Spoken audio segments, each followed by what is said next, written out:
नमस्कार दोस्तों, आज आपके सामने बहुत ही इम्पोर्टेंट पॉइंट लेकर हाजिर हुआ हूँ कि इंटर का ही एक पॉइंट है। पोइट्री में एलिमेंट पोएम है जिसका राइटर है पी वी शैली।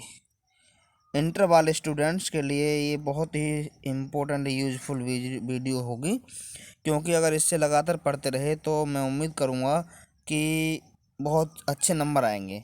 याद रखें, कम से कम 10 नंबर की ये पोएम आएगी, और अगर सेंट्रल आइडिया आएगा तो वो 7 नंबर का आएगा। तो इसका मतलब हम ये कह सकते हैं एक पोएम आपकी किसी भी तरीके से बात करें तो 7 से 10 नंबर तक के यूज होनी है। दूसरी बात हम देख लेते हैं, लेमेंट का मतलब होता है बिलाप। लेमेंट का मतलब होता है जी बिलाप करना या बिलाप होना या फिर रोना। ठीक है जी। तो रेफरेंस देख लेते हैं, the lines have been taken from the poem element composed by. याद रखें, पोएम के लिए हम कंपोज्ड का यूज़ करेंगे, कंपोज्ड बाई पी वी शैली। देख लेते हैं इसमें क्या हुआ पोएम में। तो देख लेते हैं दोस्तों, कॉन्टेक्स्ट इन दीज लाइन्स, इन पंक्तियों के माध्यम से द पोइट मिस कवि लेमेंट्स मिस विलाप करता है एट द लॉस मिस हानि पर of Joy of his youth. अपनी जवानी के हानि पर, आनंदों की हानि पर वो कंप्लेन करता है, विलाप करता है, रोता है। ही कम्स टू नो, वह जान जाता है डेट की नाउ मिस अब ही हैज़ नो जॉय, उसके कोई भी आनंद नहीं है, एंड स्माइल नहीं है इन हिज लाइफ, उसके जीवन में। एंड सेज डेट, और आय कहता है क्या। और जब उसे पता लग जाता है कि उसके जीवन में जो आनंद पहले थे वो अब आनंद नहीं रहेंगे, तो वो विलाप करता है, रोता है। देख लेते हैं और कहता क्या कहता है, बात कर लेते हैं हम आगे। एक्सप्लेनेशन की बात करेंगे। और एक बात मैं आपको बता दूं कि जब भी आपका कॉन्टेस्ट फिनिश हो जाता है तो उसमें इस टाइप से डंडा हम डैश कह सकते हैं।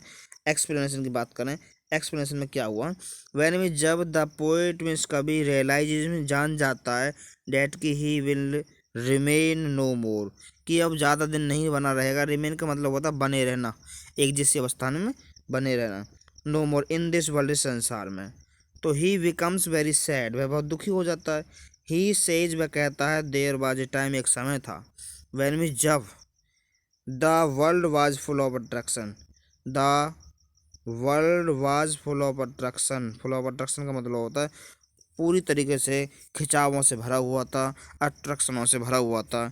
बट लेकिन but that time has passed away, लेकिन वो समय निकल गया है या गुजर चुका है। नाउ मीन्स अब हिज लाइफ, उसका जीवन, इज नॉट द सेम, उसका जीवन सेम नहीं है। द थिंग्स मीन्स वस्तुएं, विच वन जो कि वुड गिव हिम प्लेजर, जो उसे आनंद दिया करती थी, खुशियाँ दिया करती थी, जैसे कि एज एज फ्रेश स्प्रिंग, ताज़ा बसंत, समर मिस गर्मियाँ, एंड द विंटर मिस सर्दियाँ, जो उसे आनंद दिया करते थे। और आज वही चीज़ें, बट लेकिन अब, नाउ मिस अब, दे केस ग्रेट सोरो, वे अब उसका कारण बन चुकी हैं, उसकी बहुत बड़े दुख का कारण बन चुकी हैं। सब गर्मियाँ, सर्दियाँ, बसंत, अब उसे हर चीज़ खाने को आ रही है, मतलब हम ये कह सकते हैं उसको हर चीज़ सता रही है। टू द पोइट्स हर्ट, कवि के दिल में वो चीज़ें दुख पैदा कर रही हैं अब।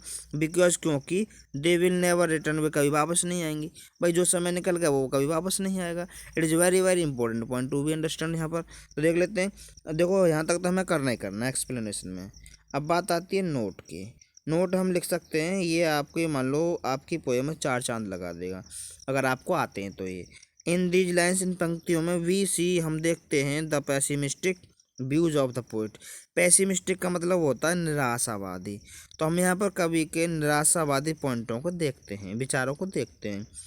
सेकंड, मोर एवर, हमेशा के लिए, the poet has used very simple word, ज़्यादातर, जो मोर एवर का मतलब होता है ज़्यादातर, द पोइट मीन्स कवि, हैज़ यूज्ड मीन्स प्रयोग कर चुका है, वेरी सिंपल वर्ड, बहुत सिंपल सिंपल वर्ड यूज़ किए उसने, जैसे कि द एपोस्ट्रॉफी एंड मेटाफर, इनका यूज़ किया है। और हम आपको बताना चाहेंगे दोस्तों कि अगर आपके पोएम में आईडी वर्ड दे रखे हैं स्टैंजा को पहचानने के लिए, ओ वर्ल्ड, ओ लाइफ, ओ टाइम, ओ नो, नो मोर, ओ नेवर मोर, ये आपके आईडी वर्ड हैं। आपकी पोएम इस टाइप से आएगी, स्टैंजा आएगा कोई सा भी, आपको वर्ड पहचानने हैं, जैसे ओ वर्ल्ड, ओ लाइफ, ओ टाइम, ये वाले हमने आईडी वर्ड में लिख रखा है। इसका मतलब पूरा स्टैंजा जो जहाँ से भी आए आपको बस रेफरेंस लिखना है, उसके बाद में कॉन्टेक्स्ट जो सेम लिखना है, उसके बाद में एक्सप्लेनेशन जो हमने लिख रखा है, सब पे काम करेगी। इसका दूसरा स्टैंजा की बात करें हम, तो दूसरा स्टेंजा है आपका, हमने उसमें से लिया नो मोर ओ नेवर मोर। तो हमने आपको ये शो भी कर दिया कि यहाँ से हमने आईडी वर्डों को लिया है, क्योंकि इनसे हम ये पहचान लेंगे कि हमारा एलिमेंट में से ही पॉइंट लिया है।